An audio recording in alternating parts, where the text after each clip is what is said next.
Hello, everyone. It's me, Allison. The show is about to start, but just real fast, a quick reminder. I want to tell you guys, if you are doing some shopping, perhaps some Black Friday shopping, holiday shopping, etc., like Christmas type shopping, any sort of shopping at all, I have put together some lists on Amazon.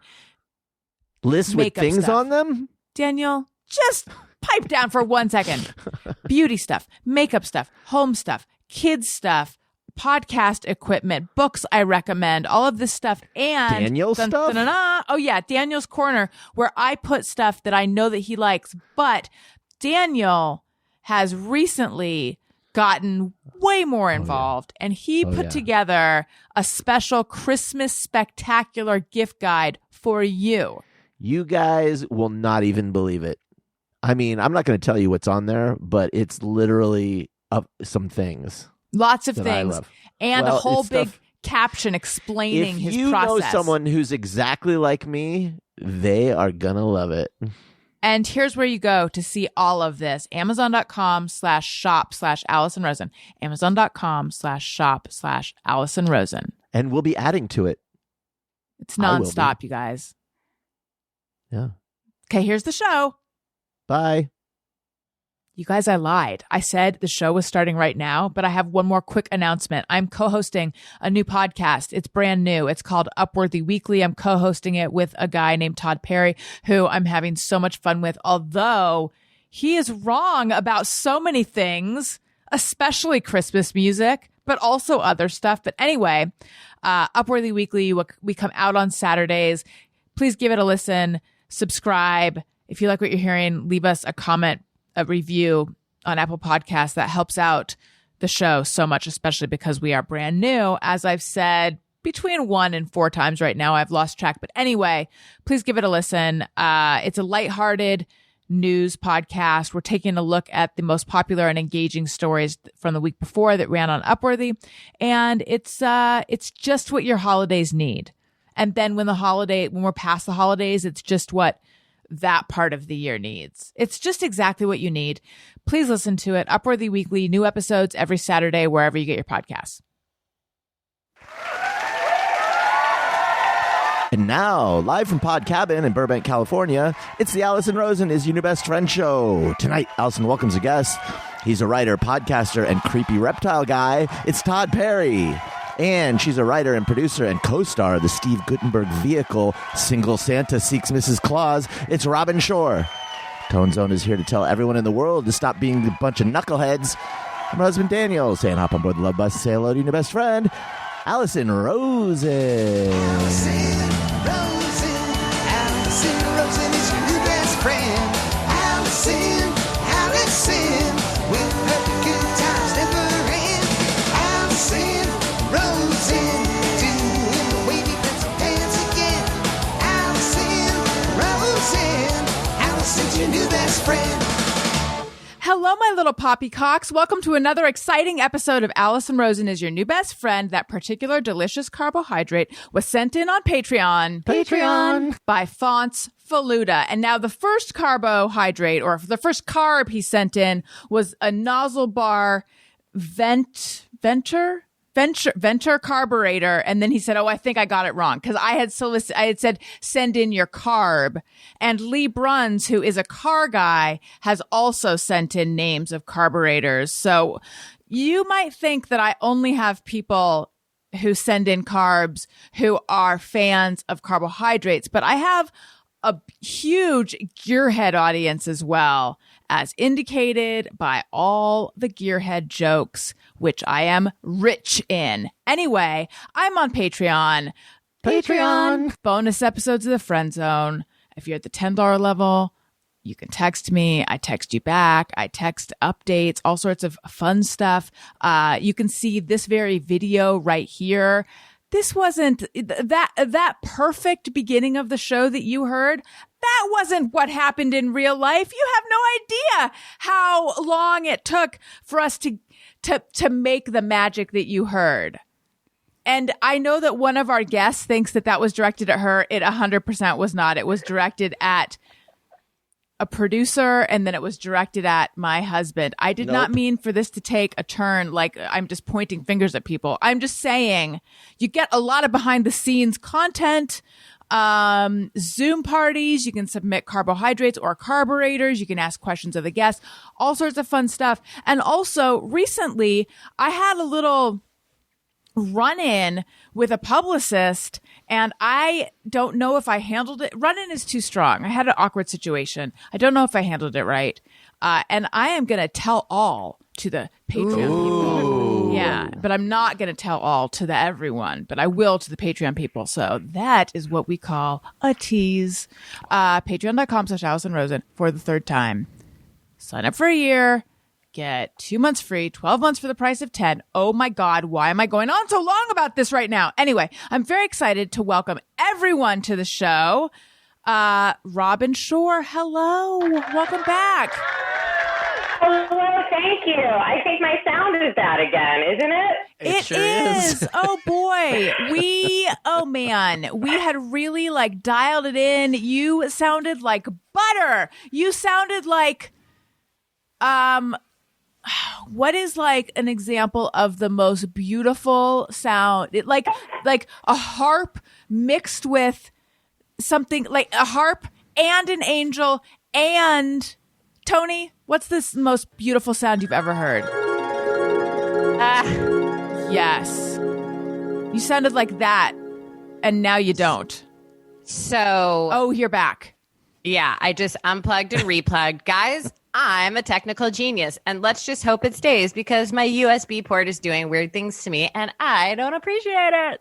Is it since you are an audiophile and tech savvy, Yes. is it the USB port or is it your Yeti mic? Because It might be the mic. Early in the pandemic, I recall people saying that the Yeti mics were a little bit unreliable, even though they sound good. They I don't sound mean good. to throw your mic under the bus. Oh, well.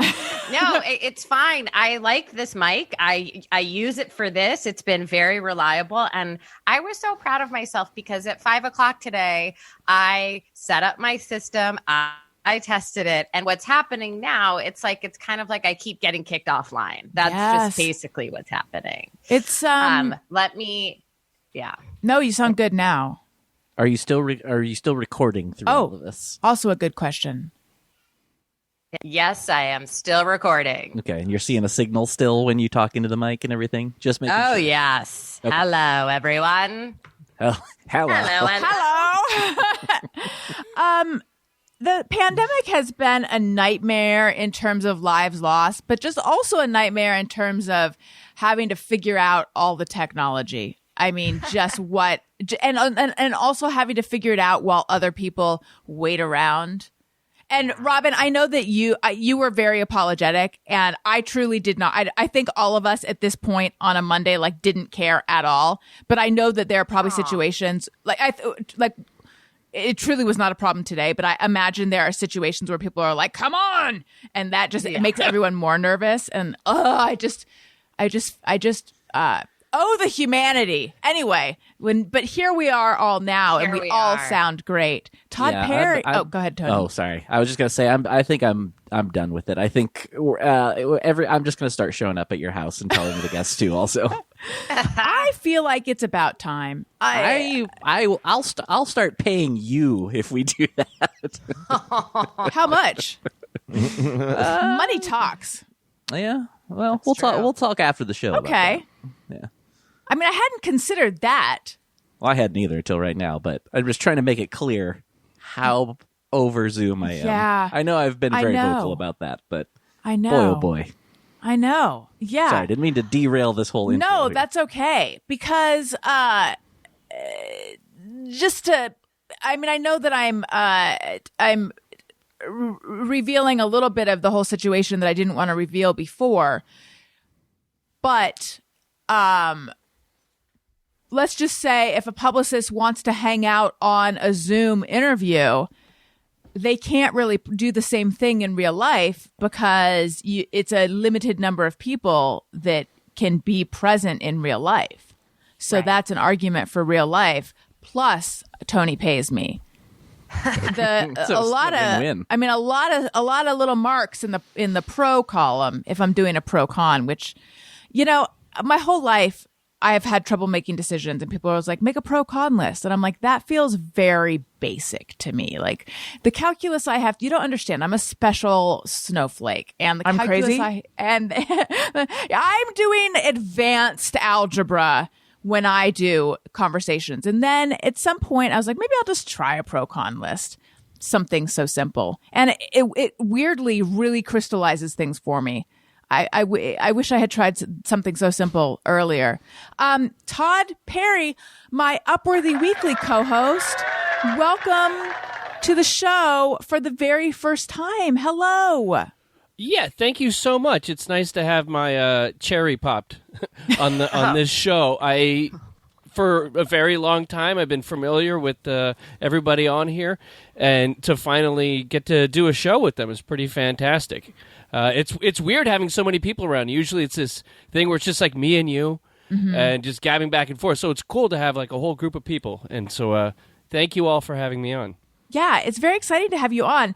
And I think that Giovanni, superfan Giovanni, who is the one who really like liaised, to use a word that I like.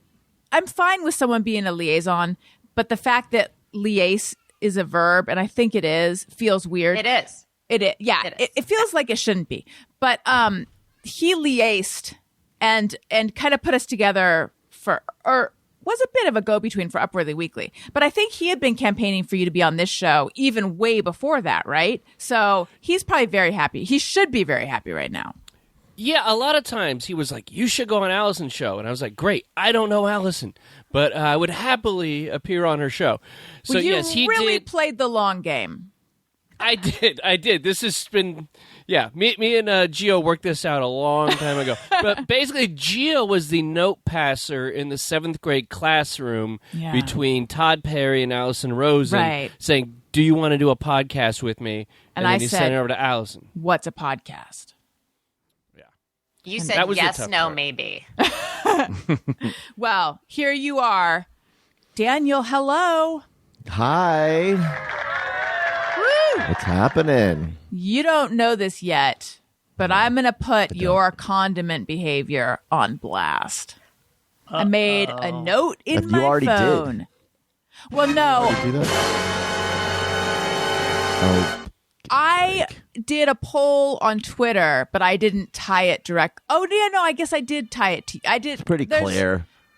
You think that. It's like the headline is someone was murdered, but the grisly details haven't been discussed yet. What's happening? Is one of our children walking into a room? The wild monkeys are banging on the door. Yeah. Sorry about that. That's okay. Owen made an appearance last time, and it was adorable. So it's okay was. if someone needs I to locked come the in. door this time, and that's what that was. I see. So Owen is now 3, and he had his birthday yesterday, and did. he came. Yes. Birthday. He came in from outside yesterday. And he said, "I'm 3. I'm a big 3." It was so cute. Tony Thaxton, hello and welcome. Hello, thank you so much. Can I interject yes. a Tony Thaxton story right now? Please. do it. Is it too early? No, it's No, this fine. is the- I like this to is keep the the section focus of the on show. me, but it's good for me to learn to share. Okay.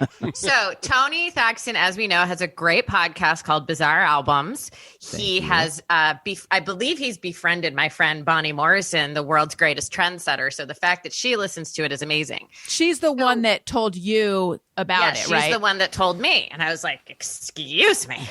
So Befriend So is a strong I term. listened We to had a little Tony's- quick back and forth. yeah, they'd had a quick back and Yes. forth.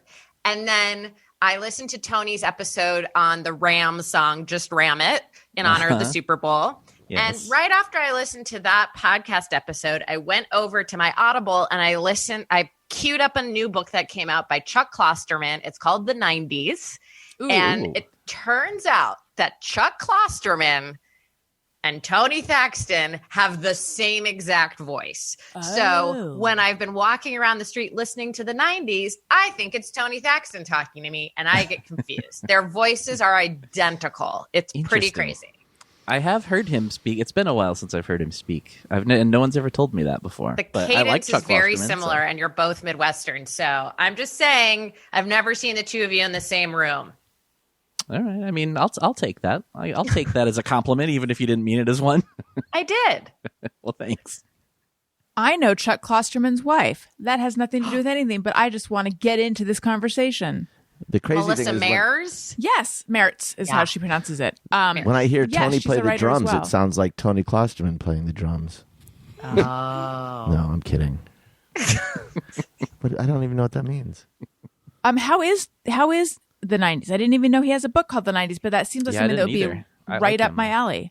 It literally just came out. I'm about 3 or 4 chapters in, and he's not telling us anything we don't know, but he puts that Klosterman spin on it, and it just sort of always makes sense to me when I hear it. So it's a lot of talking about Nirvana, and it's a lot of talking about how the 90s was a generation of like, we didn't want to, we hated people who sold out, and it's a good stand book. by I haven't had enough time to really listen to a lot of it.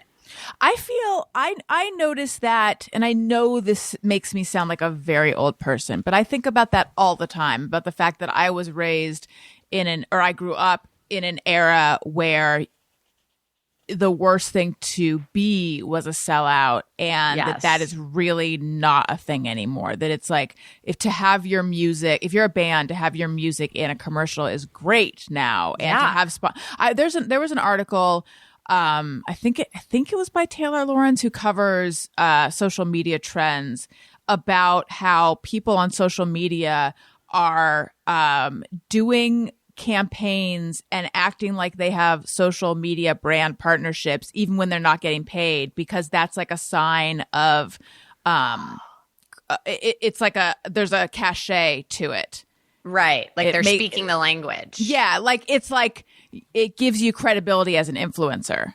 Right. Yeah, I wonder if this change in ideology between being a sellout's bad and being a sellout is good is because just of a normal kind of generational change where the next group coming up has to rebel against the previous, or there was some kind of economic reason behind it where, you had the 2008 financial bomb that hit the country, and so refusing a buck made you quite the idiot. Right. Is it? It's one of those two things, and probably both intersect in some way. What does Chuck Klosterman have to say, Tony? Hey, Tony, what's your view on this? I mean, you're in the music business. You're the voice of Chuck Klosterman.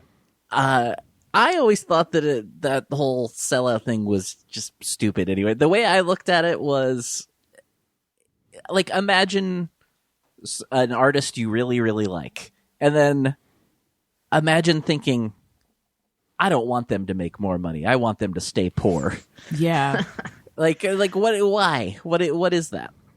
Well, I think it was according to Klosterman and Tony. It sounds like it was a lot. It was very much fueled by Kurt Cobain, and like he never wanted to be famous, and this wasn't what he wanted, and all that stuff. And I think a lot of people adapted that attitude. And now, it just couldn't be more different now. But we were a bunch of sourpusses back in the day. What can I say? And also, it was the idea I that get it. if you become popular, then forces will make you change. Yeah. Which I don't know how Right. realistic that actually is. I think that a lot of grunge was a reaction to music that was so packaged and just these products of these big companies that we just didn't want our favorite artists to get commodified by these record companies. I think the reason maybe one of the reasons it's not a big deal now is just because the music business changed so much itself. Like, you don't have these huge labels that are, I don't know, it's just like, it doesn't seem relevant. But then it was like, well, their first album was raw and it was real, and then they brought in some producer and it went through the whole gauntlet of record executives, and now it's just like every other bullshit that's on the radio. I tweeted, I prefer Wordle's earlier material. And I was like, here it comes. This tweet is going viral. because Wordle is now owned by the New York Times, and also like it does feel like Wordle has changed a little bit, and it got some likes, but not enough. How does it feel like it changed? I don't know. It just does. It just feels a little different. How could it change? It just feels a little different. Wordle sold out. Yeah. Ticketmaster. What can we say? That's right. I was figuring that, when Kurt Cobain died, there left this kind of cultural vacuum. And so then everybody wasn't sure which way to go. And then Real Big Fish stepped in to fulfill that cultural gap. And when they sang sell out with me, record company's going to give me lots of money and everything's going to be all right, then everybody immediately got rid of that whole idea that you have to have credibility through not making money. So I say Real Big Fish changed the world. They changed everything. Oh. Yeah. I actually Not fish. Just Real Big Fish. Real Big Fish, much different band. Different band. I liked Real Big Fish, although I've heard the singer is not a good guy, but I don't know. I heard that from the singer of a different ska band, so I don't know. Tony, Real Big Fish, thoughts? I always thought they were fun. I'm not like a huge ska guy, but they're fun. And I wouldn't say I know the singer, but I think if we see each other, we'll, say hello. But really not much more beyond that. I don't know him well enough to, he's always been nice when I've seen him, but. Mr. Fish. I don't know. Mr. Big. Yeah. Yes. Aaron Fish. Well, I've heard rumors. I'll share that on Patreon. Oh. What? It's like I've become desperate. What's happening? Listen. All this cultural criticism is great if you want a PhD, but let's talk about something that affects everyone on every level. The other night, Daniel and I were sitting down. We were watching TV. He Can't believe you're was bringing this up. enjoying a sandwich, and he had a little bowl in front of him. And in the bowl was just some squirts of mayonnaise. And he was taking the sandwich, and he was dipping it in the mayonnaise, and then eating it, and then dipping and eating and dipping and eating. And I was horrified. Horrified.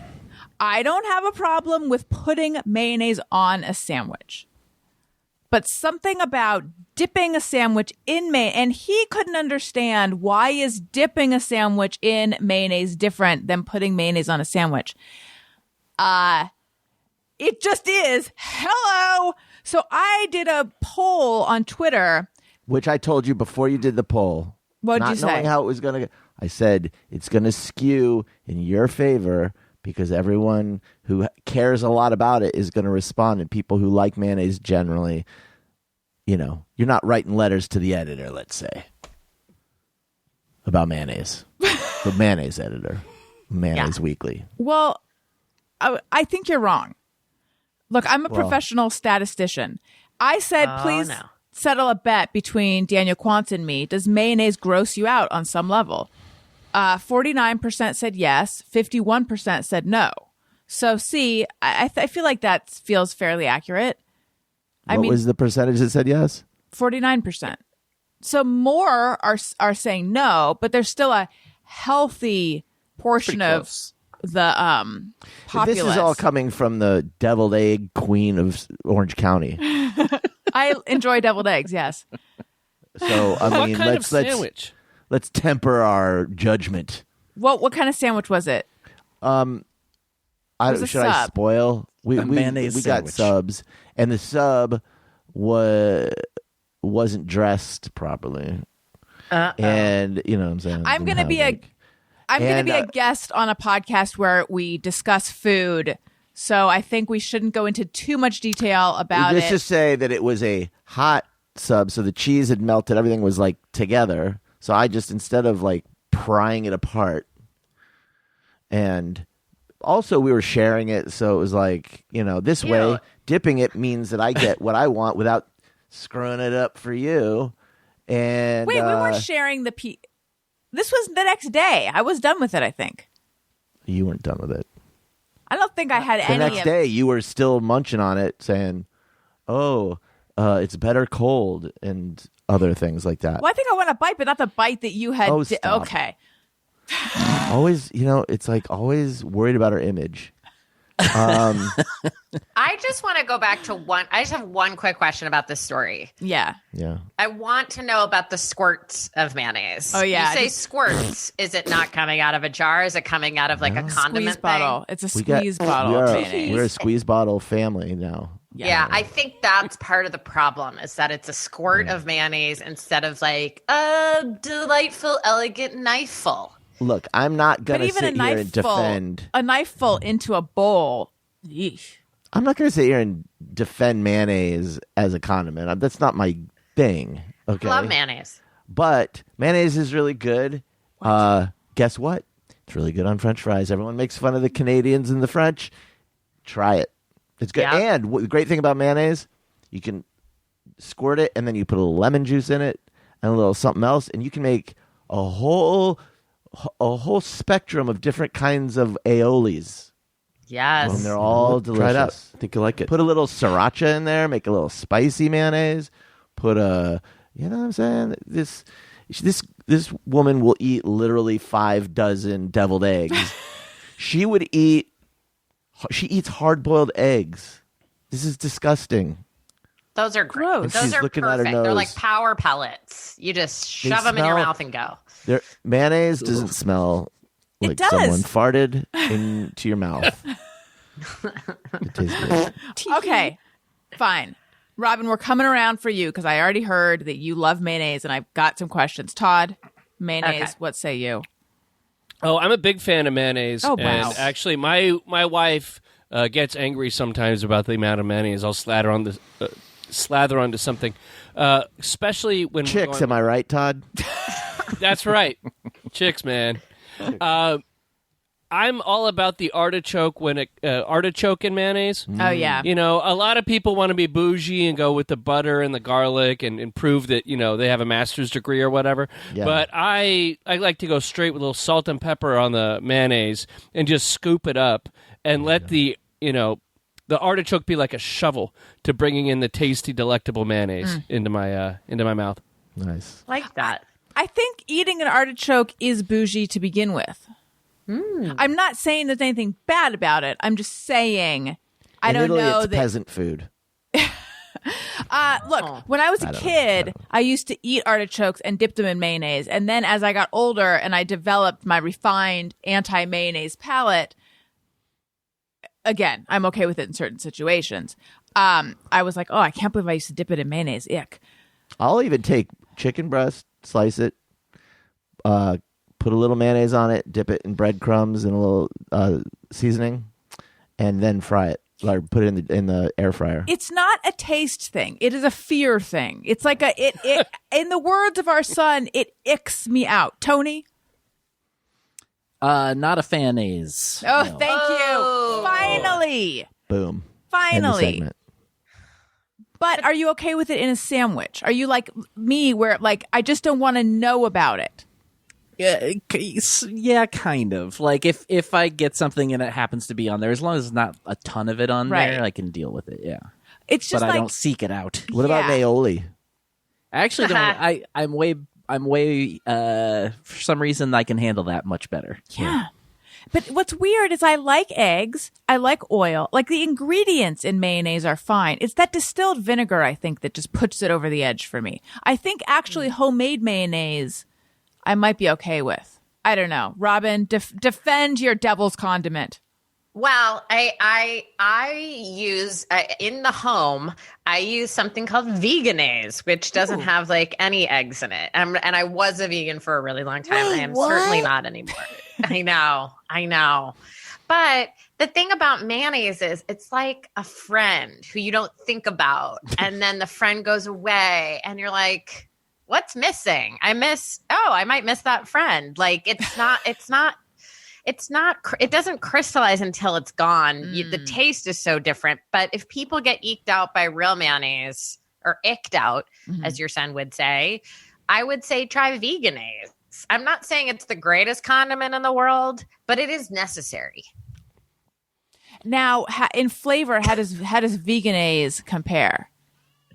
It tastes the same. I mean, I think being a vegan kind of messed up my palate for a long time because I don't know what is what tastes. Sometimes I crave stuff that's more vegan just because of my palate. But Right. I would say I use Vegenaise and then I use like Earth Balance butter, which is vegan. And I just never got out of the habit of buying those things. Right. So tastes the same to me. I really dislike Vegenaise. I'm sorry. You had it? Oh boy. Yeah, I used to eat at this sandwich shop in Venice all the time, and they used to throw it on there. And I was always like, why is this sandwich taste off? And that's the thing is with vegan food is it's trying to impersonate something else that it's just not as good at. You know, like Vegenaise is not as good as mayonnaise, so then you feel cheated. But if the vegan meal had its own thing and it wasn't trying to be something that it isn't, you know, if it wasn't like selling out, if it was just like, you know what, this is some weird vinegar or white concoction that's not mayonnaise, and we called it something else, then I think it would be better. Because if not, it's like my taste buds are looking for something and it's just not meeting it versus it just being its own thing. You know, like when they say this is a vegan cheeseburger and there's nothing cheeseburger about it whatsoever, then it's disappointing, you know. But if it was just like this is a pile of mush, but it's kind of tasty, you'd be like, oh, it's good, you know. Right. Was the sandwich It's trying to be something that it's not. Yeah, it's selling out, you know. Was the sandwich shop Rainbow Acres, perchance? Yes, exactly. Yeah, right off of Lincoln. Wait, for real? Yeah. Okay, so Greg Heller, who was a regular on the show for a while, for longtime listeners, this is the place where the only place where he was angry at them. The only place he left a bad Yelp review Yes, because but the breakfast why? burrito. Something about buying, like you could only buy the distance between where you buy it and where it was made, or something like it was. they insane. refused to reheat it or something. I don't know. There was Judging things I don't know about. The Greg Heller story. There was some whole thing about it. I need to tell you guys about something, but I'm going to send him a quick text because maybe he can tell us. You know what? I'm going to send him a voice memo because maybe he can. Okay, hang on one second. Snapchat. Yes. Okay. Hang on. Sorry, you guys. I know this is okay. Hello, Greg. I am doing the show right now, and one of my guests just told a story about getting a sandwich at Rainbow Acres, and I was like, "Oh my God, that's the place that Greg Heller had the breakfast burrito story from and the Yelp review," but I couldn't remember the details. So I'm leaving you this message with the hopes that you, if you have time, can send back a voice memo telling me what the situation was with Rainbow Acres. Thank you. Goodbye. Okay. All right. Listen, you guys. This episode is sponsored by Cometeer. Cometeer is the first coffee you melt to make. It's delicious quality coffee that's ready in seconds. Cometeer's freshly brewed coffee arrives flash frozen inside the world's first 100% curbside recyclable capsule. It's super simple to melt your way to hot or iced coffees, lattes, and so much more. No machines or expensive equipment needed. It's simply incredible, fuss-free, mess-free coffee. So it's really cool. You don't need a coffee maker or anything to make it. They're these little capsules, these little silver capsules. They arrive frozen. You put them in your freezer, and it's like coffee. I imagine people in lab coats with thermometers and expensive equipment who know how to make the most delicious coffee at the perfect temperature. And then they like freeze it when it's perfect. So you have coffee perfection. And then when you want it, you either put it in the refrigerator the night before, or you I like it hot. So I heat up water and then I drop the little capsule in, and then I have a perfect cup of coffee. I've also made it iced, which is delicious. And it tastes like very expensive LA coffee that I've had from time to time, and I'm like, oh yeah, expensive coffee just is better. There's actually I'm not going to say the name of it, but there's a specific place in LA that when I go to it, I'm like, oh, this is people who know how to make coffee. This is what it tastes like. Well, it tastes like that other place we're not going to name, remember? And we haven't gone there in a long time. Yeah, where we used to go when we were dating. That place. Yes, I feel like they wear lab coats there. Yeah, it felt like it. Yeah. Listen. Cometeer has discovered the best way to brew, preserve, and deliver delicious coffee to your home.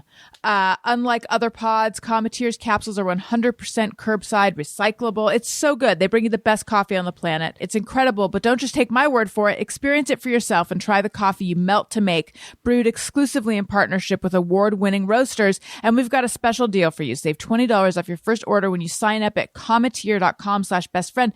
That's Cometeer, COMETEER.com/bestfriend. And we thank Cometeer for sponsoring the podcast.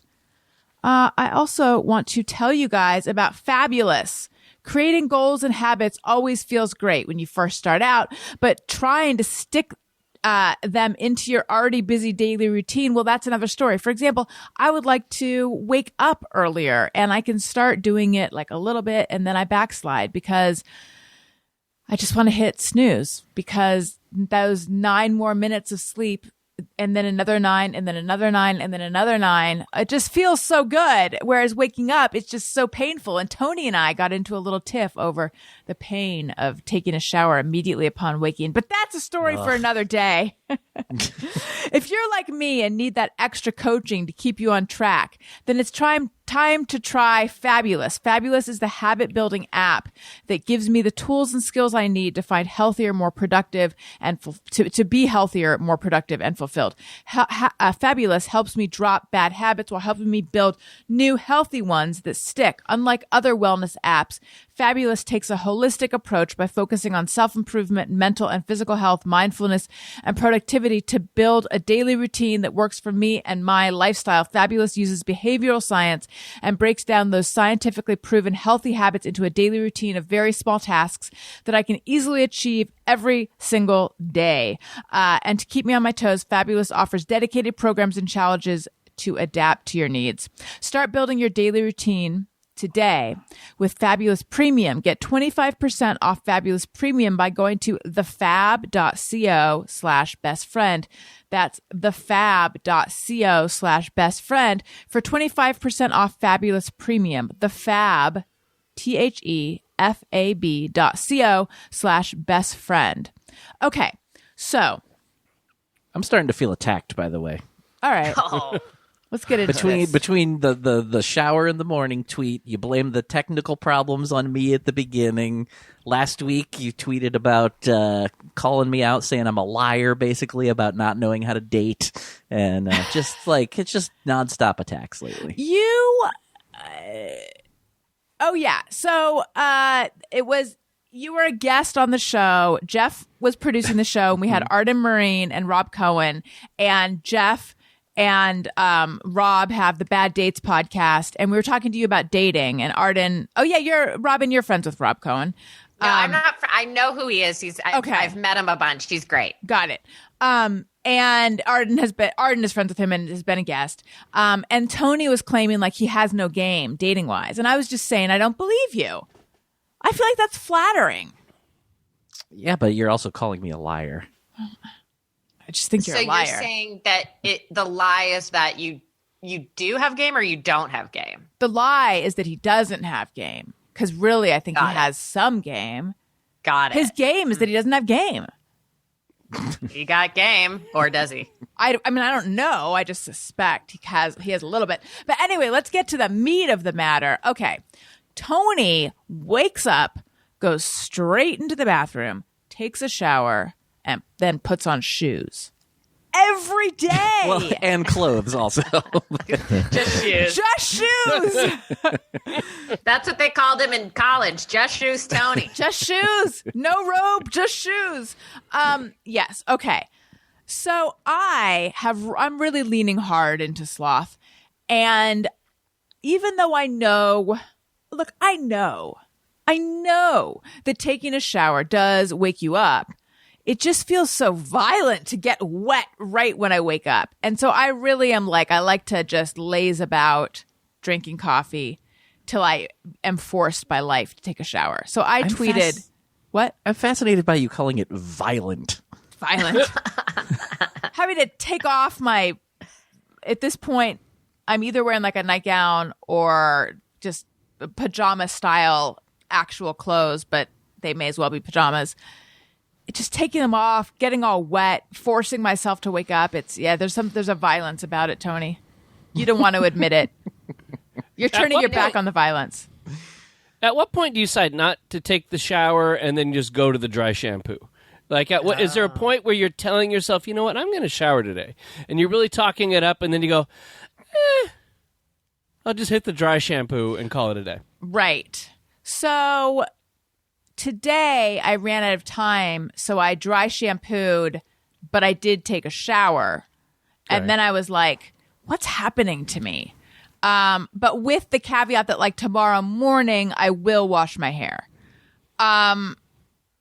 Wash day. Yeah, it's going to be a real wash day. Same for me tomorrow, too. I dry shampooed all the way. Hell yeah. Dry shampoo is new for me. This is a very recent discovery. I posted about it great. I feel like product-wise it is, but in terms of my personal development, no, it's not. Shampoo is also what I call it when I pretend to go to the bathroom. Jeez. Shampoo for my yes. Yeah. Thank you. Jinx. One step Thank you. ahead. Appreciate it. Right. Yes. Well, Robin, when is the last time you washed your hair? How frequently are you washing with I real washed water? my hair last Friday. I washed and- my hair Friday morning. Oh my God, same. Schedule. Yeah. So I feel like it's not that bad.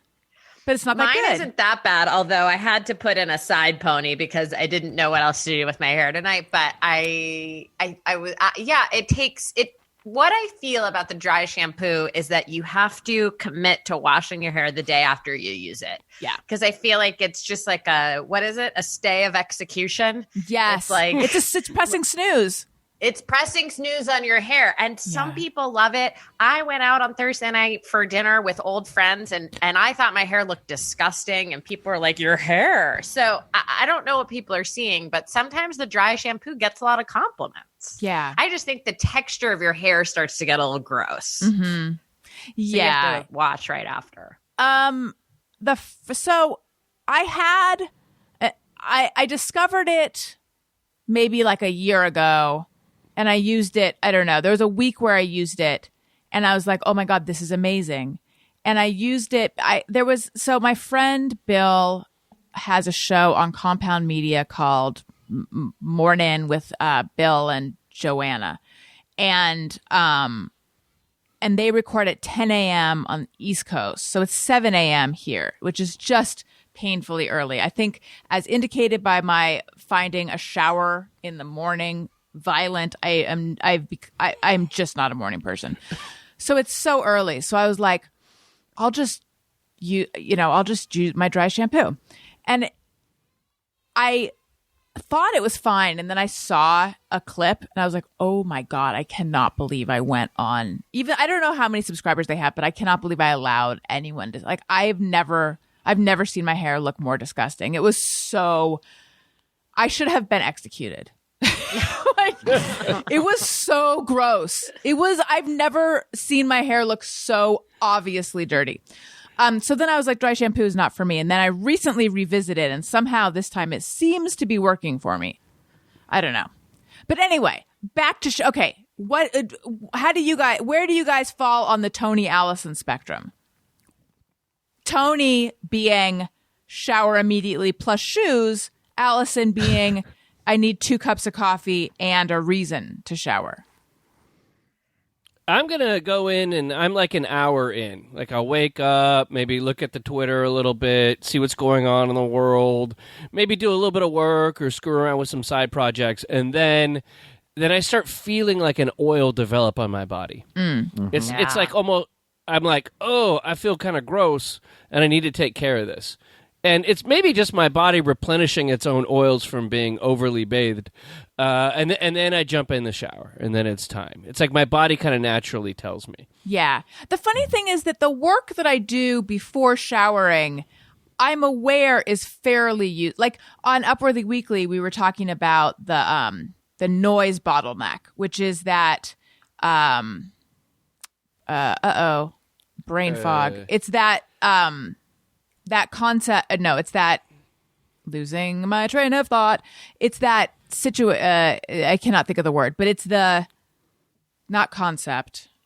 What were it was like 20. I would love like these 40 tweets about things about psychology, politics that you need to know about, and the noise bottleneck was No, I know what it's where you spend all this time online and you think that you're educating yourself because you're taking in all this information, but actually the vast majority of it is like just people spouting off, and there's all these words, but you're not actually learning anything. Yes. No, but there's like a very basic word for what these concepts are. These, not philosophies, but things that explain something. Anyway, not important. I will remember it afterwards, and I will, I'll give it to Patreon because that's where I give the gold. No, but anyway, it's kind of that thing where like I feel like I'm being productive because I'm looking at Twitter and I'm sitting at my computer, but actually anything I do before I shower is fairly useless because I'm not at my best. I am aware of that, but I still have to delay. You know what's scary? Get that. You know, a scary thought is like, can you actually remember more than 10 things you've ever seen on Twitter that you remember that were not like about yourself or having to do with your life? Just things you scrolled through the whole 10 years, 12 years Twitter has been around that you actually remember. Like if you think about the amount of hours versus anything that just hasn't dissolved in your brain or has been disposable. That's the frightening thing to me. I bet I could pull out 12 things. But you'd figure just right off the top of your head. A whale and a dolphin playing together recently. Okay, there's one. Anyone? Oh, a thread from an ex-Mormon woman explaining why men are anti-abortion. Her name's Gabrielle Blair. There's 2. Oh. That's about all I got. Okay. All right. I'm saying that's the frightening thing. I know it's a good point. That's why, we talk a lot on Upworthy Weekly about tech addiction and about how you totally want to lean in to Twitter and all the tech stuff and how I am a participant, but I'm a guilty participant in all of it. Right. I'm going to look up what this very basic word is that I can't think of. Okay, so Todd, you spend about an hour till your own filth gets to you, and then you get in the shower. Robin, what about you?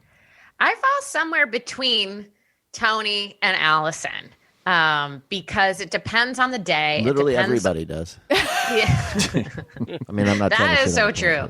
It depends on the day. I would say there was a time in my life where I was attempting, and this is the key word is attempting, to take cold showers in the morning. Cold showers. Oh my God. It's hard to do. Oh. That is a thing people do. Or take a hot shower and then leave the last 30 seconds freezing cold because it's supposed to be really good for your circuitry. What am I talking about? Your nervous system? So not your robot. That, but my circuitry. But I now am doing my own writing really early in the morning. So I tend to come down here at around like 6:30, having not showered. And then I, much like Todd, it will start to become important smell wise, even if I have deodorant on, to take that shower, to take that violent shower. No.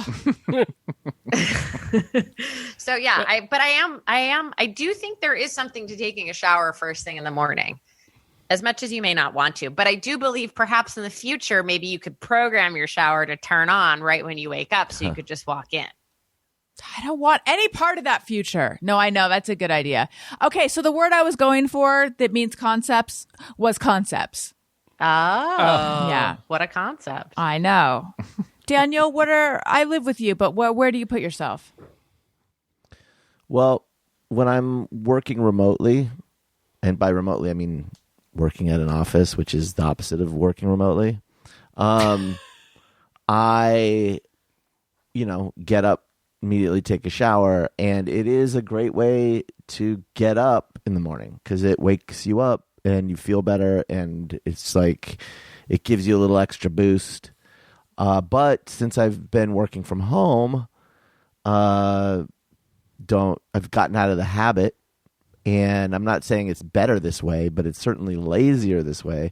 I've started jogging, and if I know I'm going to be running that day, instead of taking 2 showers that day, sometimes I'll just forego a shower in the morning and get gross, then jog and then take the shower after. So I've kind of gotten out of the habit of taking the shower in the morning, but I did this morning and I felt better. You know what it is? So- For me, I just realized, you know how they talk about revenge procrastination, which is like this is more when people were in offices, but when you're really tired and you have to get up early, but you stay up late, even though you know you shouldn't, because it's like the only time of day you have that's just your own time that you can do what you want. I don't know if you guys are familiar with this concept, revenge procrastination. It's like the morning is like my revenge procrastination because it's my reluctance to admit that like I'm getting up and starting my day. I think because I'm like angry angry is the wrong word, but I'm like, I'm not committing to being awake. It's really dumb when I say it out loud. No, but those are your thoughts. I mean, we all have those thoughts. Like when we're not. No one wants to commit to something that they don't like. Yeah, I guess. What's interesting here is that, like, Allison, you're pretty much your own boss, right? Yeah. So sometimes you'd be rebelling against the man. Like, No, my "Oh, children man, are my boss. Actually. Oh, okay. Oh, yeah. You're rebelling against raising your kids. But, like, normally it'd be like, oh, man, I don't want to go to the assembly line. Like, GM can suck it. And so then you take your time in the morning. But with you, it's like you're rebelling against getting started on your own day for your own job, for your own boss that you have a problem with, which is you. Yeah, I'm the problem. Well, yeah, like if I if I have an early morning show or flight or anything like that, appearance or meeting or anything like that, then I will take a shower right away. When I have a commitment or something I have to do, it's when I'm my own boss and I can fritter away my time. Then I just like to be just a real lazy jerk. So Tony, by the way, I'm sure someone listening is like, they're still talking about this. You never just get up and wait around.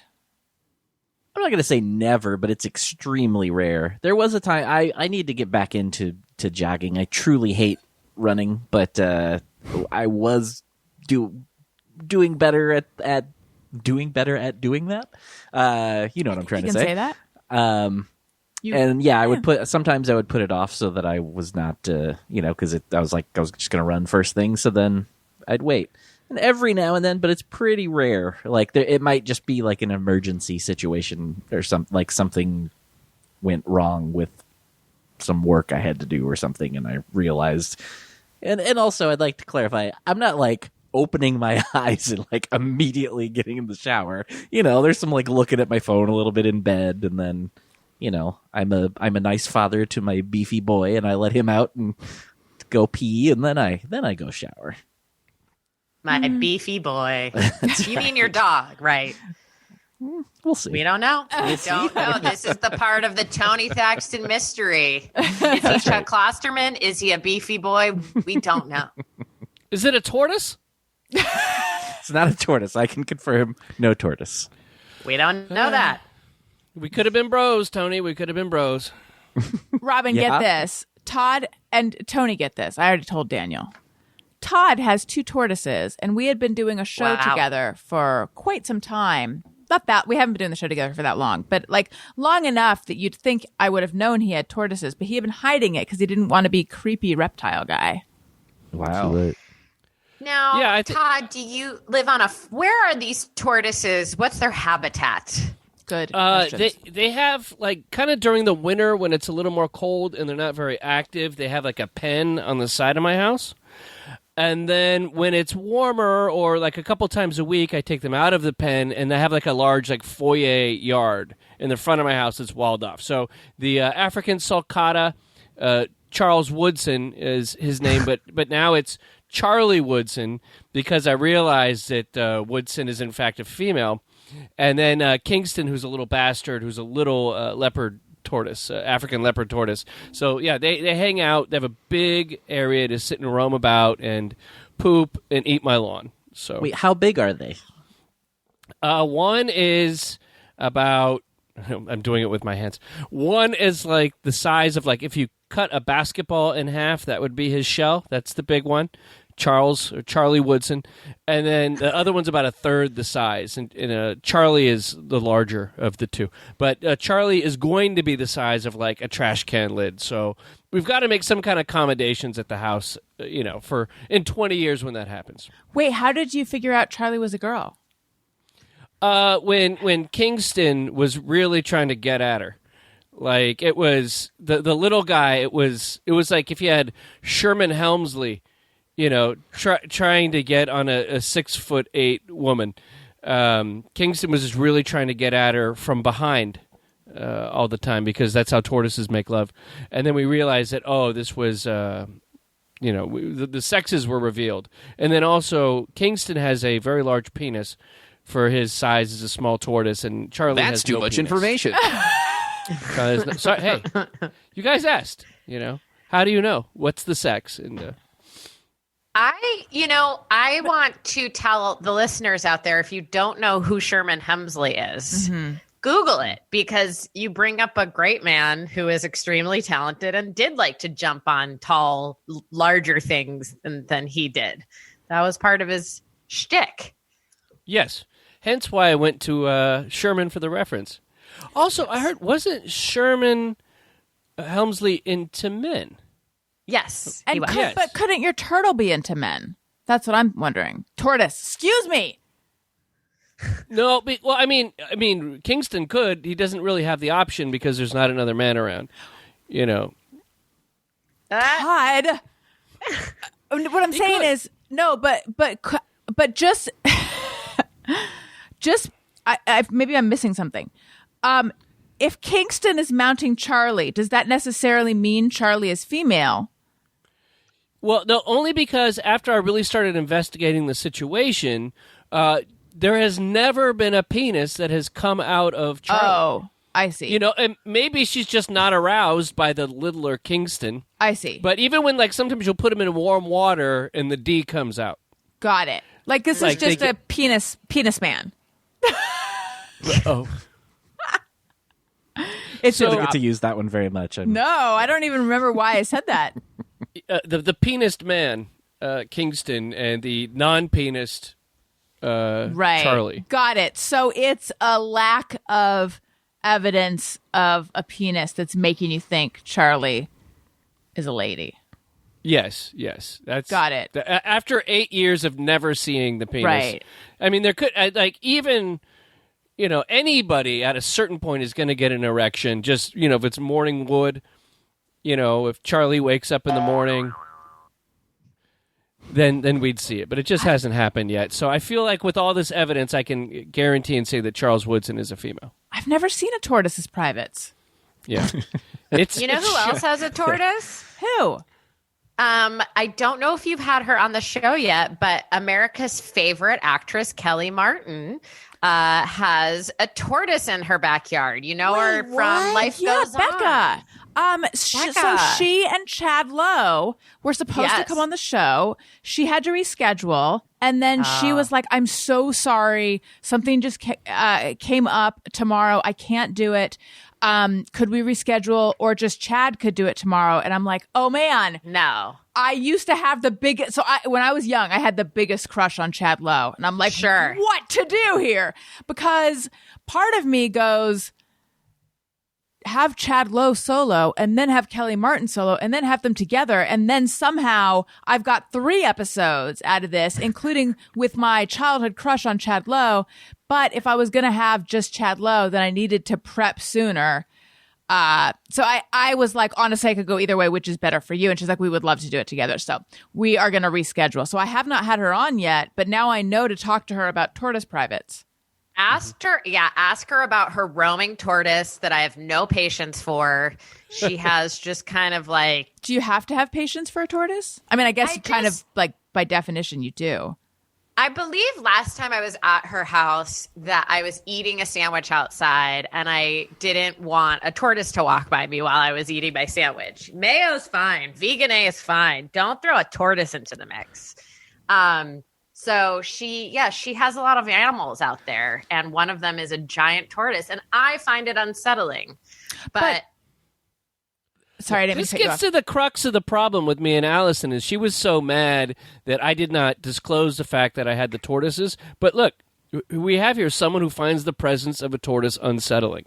So that's why people like me are kind of insecure about revealing the fact that they, in fact, own tortoises.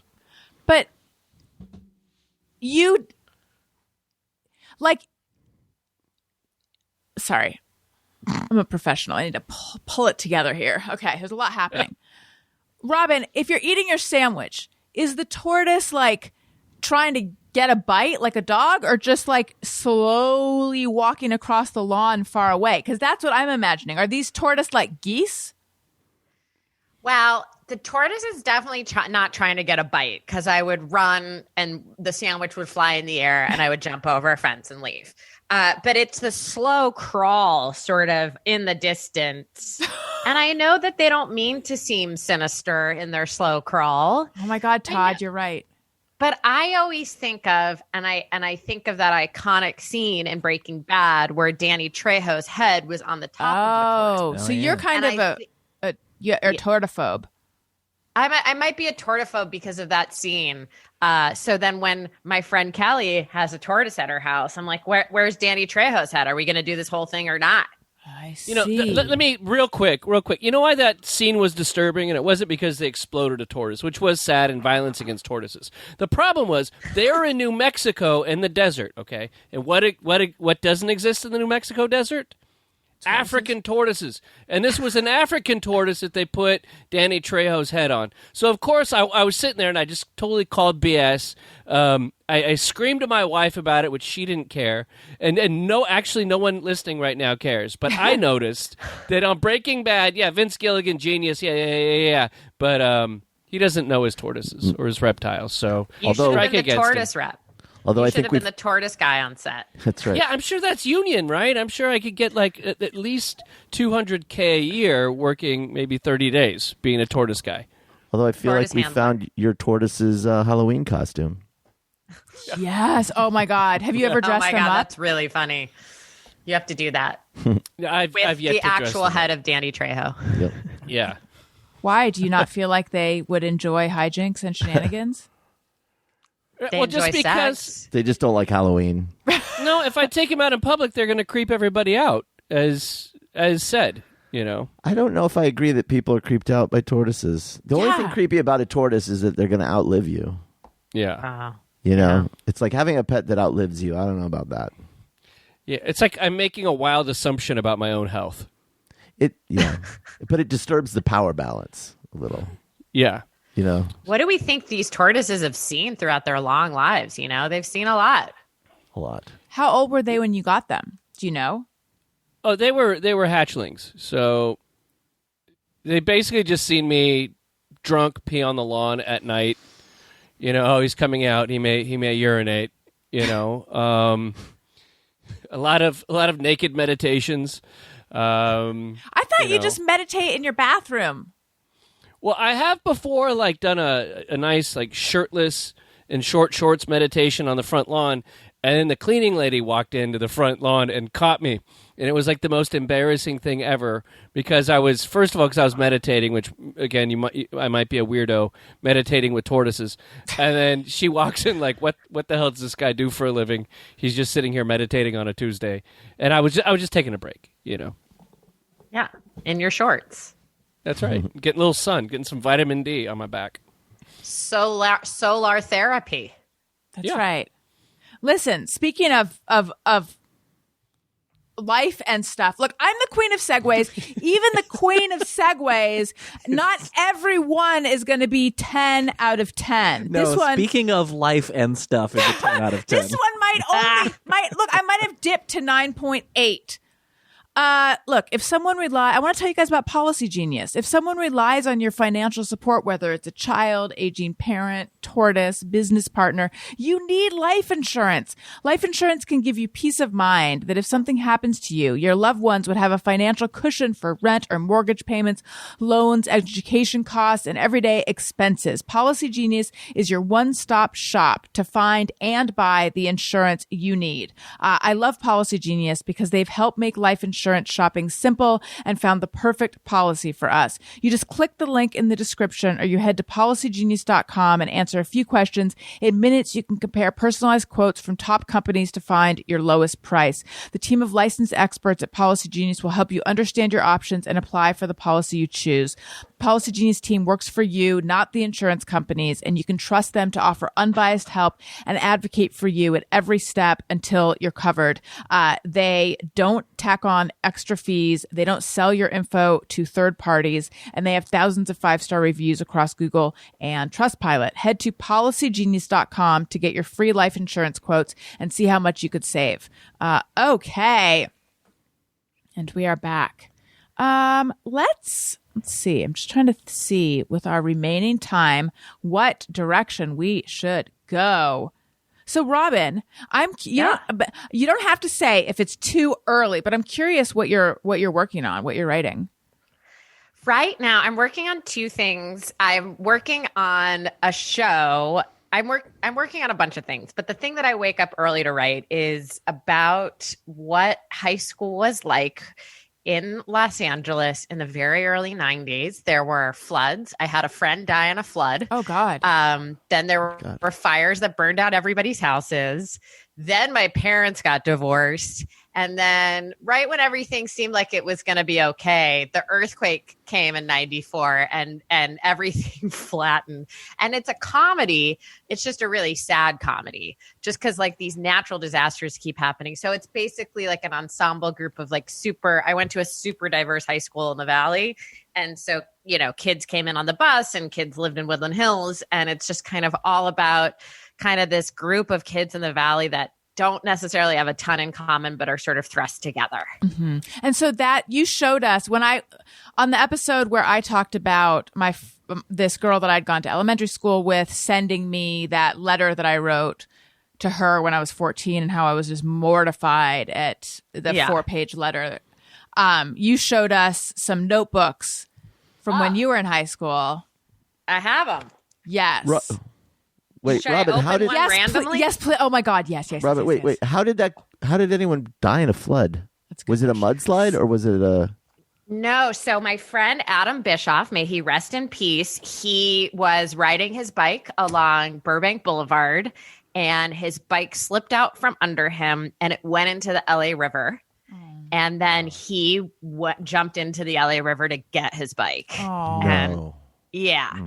And that was my sophomore year. And it was crazy because 2 weeks before that, another kid, 2 weeks prior to Adam falling in the LA River, a kid had died in a car accident. And I stood with Adam at at school, there was like a service or something for him. And Adam was like, that's so dumb. That kid shouldn't have died. And then 2 weeks later, that kid died. That's so much And death. so it was just like disaster after disaster.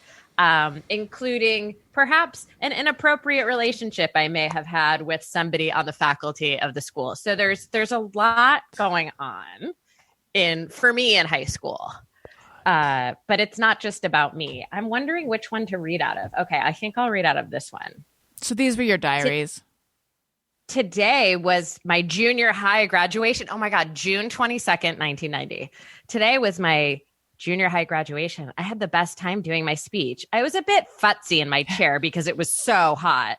Diana, that's my sister, Diana's graduation was yesterday. It was very sad. She clung to Rebecca much more than she would have ever clung to me. That's our cousin. Aww. Graduations are really great. Wait. Let me read this. June 25th, 1990. I have a definite crush on Warren Beatty. Oh. Okay, so his girlfriend is Madonna, but my dream is that he can still be with Madonna, but that we could hang out after school and he would be like my second best friend. Sound cool? Remember the Aerosmith song Dream On? I guess I should dream on. Oh, wow. I have major regrets about not being in camp. I don't belong here in the summer. It's weird. Graduation was weird. I don't like Nick anymore, although he's one of the most thoughtful and likable people I know. He can't seem to come to his senses and see that Jenny's really no good. At drill team practice today, Miss Marshall, basically God, gave me a hug. Wow. Well, after watching Tom Cruise on Arsenio for an hour, I am tired. Oh. Oh, and then I put my report card. Spring 90, 4 A's, 2 B's, 3.7 GPA. One thing I've learned this year, I've stopped holding a grudge against Amy Gustafson. One thing I hope to gain next year, not to make unnecessary comments. Be more soft-spoken. Try hard at everything. Wow. I feel like you had your shit together. Amy Gustafson, I don't think she was really sweet, but I remember one time she went with my family to like Palm Springs or something and said something mean about Jewish people. And I was like, wrong family. Now, did you ever? Did you ever lay down your grudge with Amy Gustafson? Like for real? I think I saw her at our 10-year reunion. I was happy to see her. Okay. I can't believe I had a grudge with her though. By the way, I actually haven't read the. Wait, one more thing. Warren Beatty was on Donahue again. I was really following Warren Beatty. This would have been circa Dick Tracy, right? Like that would have been It was fully Dick Tracy. I had no idea. I knew he had been a star before that, but I think it cemented a lifelong, until recently, skewing towards older men in my life. Interesting. I think I was there since 1990. Wait, because you mentioned Amy Gustafson's negative comment about Jewish people, can I tell you something? Again, last name Rosen. I feel like it's okay for me to say this, except I know that after I say it, I will then wonder, should we take it out? So Tony, make note of the time code of this. Can't wait. I was recently thinking about, so in high school, I was at this girl Amy's house, and this girl Danielle said to Amy, like, why are you being so Jewish about that? Meaning stingy. And then she turned to me and she's like, oh, sorry. And I was like, oh, I'm not, long story, but it's like, I know this is going to sound insane. I was raised to think I wasn't Jewish. I did not find out, even though it makes no sense. And people are like, on some level, you always knew, right? And I'm like, because you're always acting Jewish. Right. I'm like, no, I actually truly believed that my parents wouldn't lie to me. So it never there was a lot of inconsistencies. It never really made sense, but I actually believed I was not Jewish. And then I found out that I was, and then it was like, what? But anyway, I think when this came up, so she was like, oh, sorry. And I was like, it's okay. I'm not Jewish. But anyway, the crazy thing is, and it did not become fully conscious until like the other day, I realized that whenever I think about someone or something being not enough or something being stingy, in my head, I always think of that as like, oh, someone's being Jewish with that. And it's like, isn't that so weird? Like you're like, that's so Jewy of them. Yeah. Basically. But as someone who thinks of myself as Jewish now still, but it's like just slightly below conscious, but it's like every single time that is still my brain's go-to. It's the weirdest like association with the phenomenon of being tight with something. I mean, at least you're noticing that you're doing that. Yeah. Most people wouldn't even notice that they're having that pre-thought. Right. That's like you're in touch with your subconscious. I guess. But it's like it's kind of ridiculous. But it's in the same way that like and I've mentioned this on the show before. Many years ago, my friends Katie and Jen and I were like, there should be a word you say for when someone coughs. Instead of, like you say, bless you when someone sneezes, what she'd say when someone coughs. And I think it was Flatliners or Dead Again or some Robin Williams movie where I think he called someone a thumb dick, and we thought it was so funny. So we decided the word should be thumb dick. We were very young. So when someone coughs, you say thumb dick. And I swear to God, every single time someone coughs publicly, a tiny voice in my head goes, thumb dick. Like that's how much that it's like that level. It's like this weird, like I feel like I should be hypnotized to be rid of this. Not that it bothers me that much, but boy, did that stick. Yeah, I love that it's thumb so dick weird. Stuck. That and the Jewish thing. I feel like you're going to ruin my brain by just implementing that. I'm sorry. I The thumb know. It's like a buddy of mine had a thing he called The Game. Oh, what's and the that? whole point, the moment you think of the game, you lose the game. That's the whole game. So it was like 15 years ago he explained this to me, and then sometimes I'll just be walking around, walking the dog, and I'll be like, I just lost the game. Because the game, it never leaves your consciousness. And so then, like, I'll have to text him, and he's like in England, and be like, I just lost the game. But, That's and so it'll just funny. pop up at weird points in your brain. Right. It's like Fight Club, kind of, right? It's like Not really. It's not like Fight Club. You can't, Robin, stop trying to tie everything back to Fight Club. What am I doing? Can you believe I haven't seen Fight Club? That's okay. It's very violent. Very violent. Maybe I shouldn't Thumb see dick. it then. I mean, I saw Yellow Jackets on your recommendation, and I was able to handle that. Same. And I think it's because of the way that the music and the editing, it feels like it gives you enough time to hide under the covers. Yeah. To not look at. I didn't see anything I didn't want to see on that show. Right. But It's so good, by the way. Please watch it. would you say Love Fight it. Club is similar? Fight Club's not scary. Totally different, I think. that's not Daniel, what do scary. you think? Yeah, that's not a scary movie. Daniel's whole thing is trying to say things that are scary aren't scary. No, but That's it's not. Daniel's favorite thing That to is not do. a scary movie. It's not a scary movie. It's I don't know what you'd call it. It's sort of a testosterone drama. Daniel and I I'm nearly not got a sure. divorce over him repeatedly insisting that Squid Game was not horror. I never saw Squid Game, by the way. I haven't finished I Squid Game. never did either. But Oh wow, you I- never finished it? I'm on like episode Is that the 5 game? or something. You lost the game. Yeah. You just lost the game. But I will finish it. I just haven't. But it borderline. It's more of a thriller. It's not really like what I would consider to be horror. Yeah, But- I would agree with that. But Todd, thriller and horror are very closely related. So there's like, there's a lot of movies where you could just go either way or just go both. did you see Squid Game, Todd? I did not. My brain was still on Fight Club. But no, I have not seen it, but I probably will at some point. I was just wondering, in the context of talking about the 90s and how things have kind of changed from the 90s till now, and Fight Club is a very kind of Gen X movie where it's all about, guys going and rebelling against society's expectations of them and how they're supposed to make a living, and whether that idea no longer makes sense to young people. Like, is an 18-year-old bro going to watch Fight Club and be like, oh man, that's not the kind of man I am, or I don't need to go get that corporate job? Or I think people are much more into getting the corporate job these days than maybe they were back then, or saw it as selling out. I think Fight Club's about kind of not selling out on some level. I would say that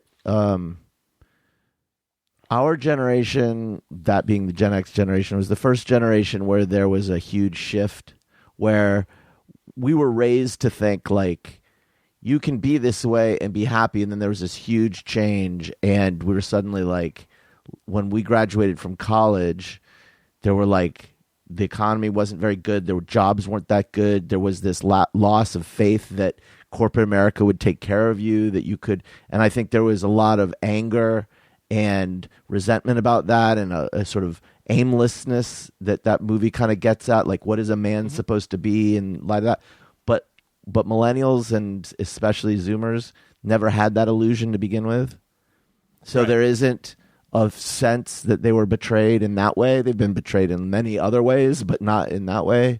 Yeah, and so what you're saying is like, yeah, this is just the world. We're all freelancers. We're all like out for ourselves. When people in my generation are complaining that, they'll hire young people and then those young people will like quit the next week to get a better job. You're like, where's the loyalty? It's like, why should they be loyal? They don't care. Yeah. That's our way of thinking. That's not their way of thinking. Yeah, you didn't earn it. You didn't earn the loyalty. Yeah. Yeah.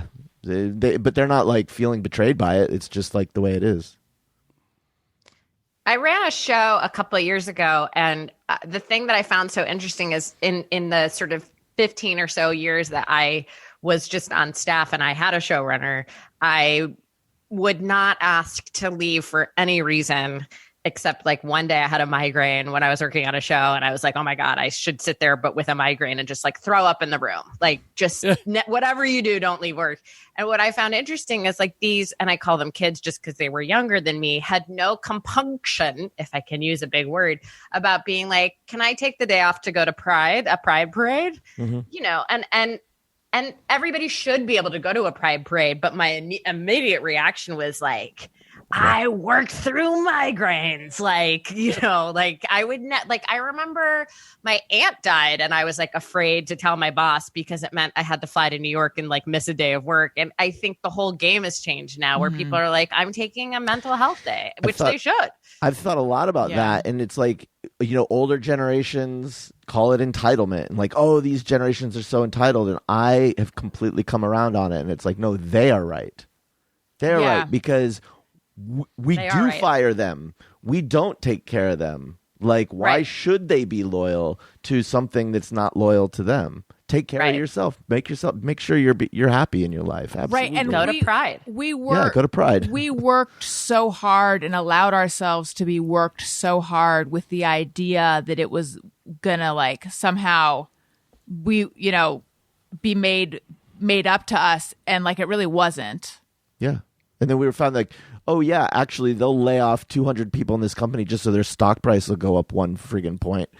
Why did I just slave for this company and give them everything and not take those days off and not go to Pride or whatever it is that makes you happy when they give a crap? And so we feel the anger, but they've never, for the most part, right? Like, I don't know. I just kept saying, like, God, everyone's so bold. Like, I wouldn't have been that bold asking. Like, I cowered in fear. And now I think, especially since the pandemic, just everything's changed. And, like, people should be able to take a day off, even if you work in a writer's room, even if you're needed there. I agree with you.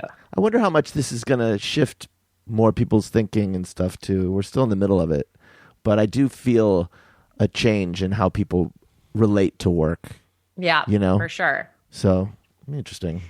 There's a new book by Anne Helen Peterson, who's a great writer, and it's called like Home Office or something. I will look it up and tell you what it is, but it's really good. And it's about the changing work out of office, the big problem and bigger promise of working from home. Interesting.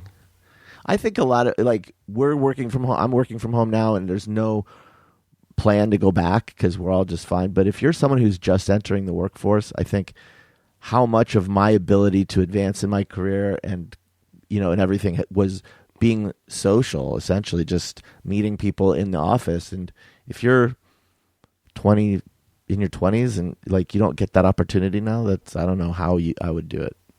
But probably just drive an Uber anyway. Yeah, a lot of people just kind of stick around jobs and never get fired just because they're likable.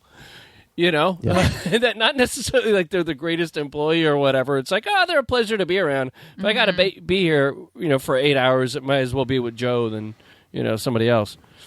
Yeah, that is true. So. That is true. Especially like in comedy rooms, it's like if you can hang with me till 2 a.m, that's kind of all that needs. That's kind of all that's needed sometimes. Oh yeah, but. If you're working at 2 a.m, there's a bigger issue happening. Right. You should have to. You guys, I just checked my phone and Greg Fitzsimmons called me, and now it's making me go, did I send that voice memo to Greg Fitzsimmons instead of Greg Heller? And then also, this is a bit of a just me or everyone, which Todd is a segment we do on the show, but you probably know that.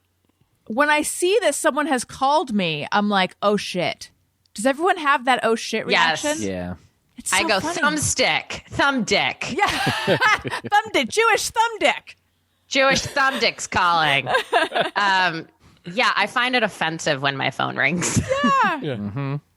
It's like I was talking recently on the show about this new version of spam, which is, I don't know. It is spam. It's when you buy something and then get an email from the brand with the subject line, "Is everything okay?" And it's just like, we noticed that you haven't reviewed this product or whatever. But when I see "Is everything okay?" in a subject line, my heart drops for some reason. It makes me feel like, oh shit, like has someone been trying to reach me and I forgot to respond to them and now they think something happened to me, or I don't know. Anyway, you guys, this has been a slice of heaven. This has been delightful. I learned about tortoise penises. I learned that Robin had her shit together in high school. My question I was going to ask you is, how has it been, like going through your journals and just spending time with the high school you? How has that felt? Some days it's really fun, and some days it really sucks. Like some days I sort of look back and the age I am now and look back at that kid and I'm like, Jesus, that was a lot. Yeah. So it definitely has been a bit of a roller coaster for sure. Yeah. Yeah. That makes sense. Crazy. You guys, this was so much fun. Todd, yes. Oh, yeah. I just want to admit something. I actually, within this studio, have my high school diary. And I was probably the only male that made a high school diary, and I had it in here now. And I was like, "Oh, I gotta dig that up at some Oh my point. God! Right But now yeah. would be a time to read an entry. It's somewhere in there. If you give me 2 seconds, I think I could find it right here in Okay. this box. We Okay. have 2 seconds. You know what we could talk about in these 2 seconds? What? How I broke my thumb many years ago, and I sprained it again. And I don't have use of my right thumb, and I keep dropping and breaking everything in my house. Oh no! How did you re-hurt it? Do you know? I don't know, but anytime I carry anything in my right hand, can a person become left-handed once they're right-handed? I will leave it up to the listeners to chime in. Let us know That'd be great. if you've ever done that. You can tweet us at ARIYNBF, email us ARIYNBFshow@gmail.com. I see you're using the tape. I forget what it's called exactly. It's called KT tape. Yes. Are you finding it helpful? Because I've kind of toyed around with it because of my wrists with drumming and stuff. Like I've been trying it out. Yeah. It's right now, it's the only thing I have in the house, and it's something, but I do have to go to the hand doctor next week. And I do have the tape is fine. It's not great. It doesn't do the trick, but it does make my thumb feel a little bit more supported. But if you notice, I'm trying to drink my drink with my left hand, and it doesn't always go great. Can you type and stuff? I can type because when you type, your hands are like flat. Oh boy. Oh my God, we are getting what's this. Yes. So Robin's journals are just spiral notebooks. Todd's is like a notebook with a lock, and it's got a heart on the front. I love It's this. got a heart on it. Oh my God. This is great. Okay. So I will just randomly open a page. Yeah. And where did you go to high school? Like where in the country are we talking? We're talking North Torrance High School in California. Great. Just south of Los Angeles. Yeah.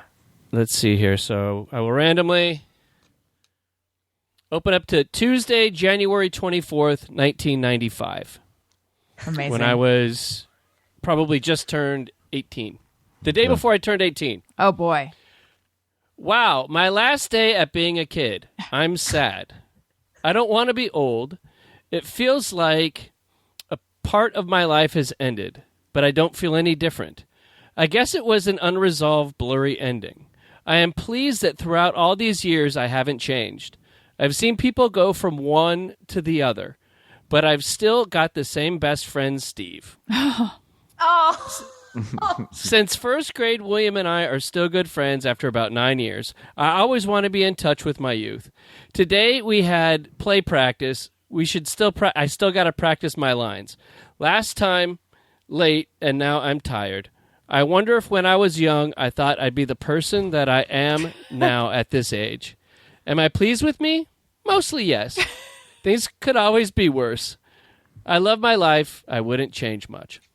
Oh, Wow. that's so sweet. Goodness. That is amazing. Oh wow. Thank you. Are you still friends with William and Steve? Steve, yes. He was the best man at my wedding. We're still very close. Oh, that's great. William, I talked to once since high school ended, so that's kind of sad. Yeah. I love that you kept a journal. I think that's fantastic. Did you write in it every Thank you. day? I mean, this is like my high school years, so Wow. So what is this? 100 pages, maybe? Yeah. So I wrote in it pretty frequently, Wow. and at times I've reviewed it, and it's kind of funny because I'm writing in it like maybe it's going to get found. So there's some euphemisms in there, like for relations I had or whatever. But and who would believe that a guy with the heart diary was having relations with anyone? But yeah, so I got a whole thing. So you inspired me to pick my thing up. We'll Robin. definitely have to hear. Thanks. And I think it was that. Joe DeRosa who was I don't know how it came up the last time, but we were talking about it. So I think it came up because of my sad letter. Oh, sorry, because of your sad letter. Thank you. Not sad. Had nothing to do with Joe DeRosa's sandwiches. Which are definitely not sad. No, his happy sandwiches that some maniac would dip in mayonnaise. You guys were not a lot of help on the mayonnaise front. I appreciate that you remained true to yourselves, though. Listen, this was so much fun. Thank you. Everyone, go check out my Monday episode with Christina and Corinne of the hit podcast Guys We Fucked, and follow me on social media at Allison Rosen, and of course listen to Upworthy Weekly and Childish, and make sure you're subscribed and leave us a nice comment. It helps out the show. Sounded like I was saying for Upworthy Weekly, but I meant for Allison Rosen's New Best Friend. But do it for both. Do it for all. Every podcast you listen to. Yeah. Robin, where do we find you? At Robin Shorr, ROBINSHORR on Instagram. Wonderful. And Todd, where do we find you? At Tod A. Perry, that's Todd with 1D, on Twitter. And, of course, on Upworthy Weekly every Saturday with Allison. And, yes. Yes. And Daniel, what about you? You can catch me at the fridge eating mayonnaise and tweeting about it at Daniel Quantz and Twitter and Instagram. Great. And Tony? I'm on Twitter and Instagram at Tony Thaxton. and my podcast Bizarre Albums every Tuesday. And if this show and Bizarre Albums isn't enough podcasting for you, if you need more of me this week and you're a nerd, I'm on the Star Wars Minute all week this week. So check that out. Oh, and also How Did We Get Weird with my friends Jonah Bayer and Vanessa Bayer on that this week. So, What are you guys talking about on the minute? they are now on to Solo. They just started the Solo movie. Oh boy. I enjoy it. I think it's fun. Okay. Well, thank you guys so much. This was so much fun. Listeners, thank you for listening. I love you. You matter. Goodbye. Hey, do you know about the Allison Rosen show? We had a good time, but now we gotta go. Yeah, Allison Rosen is your new best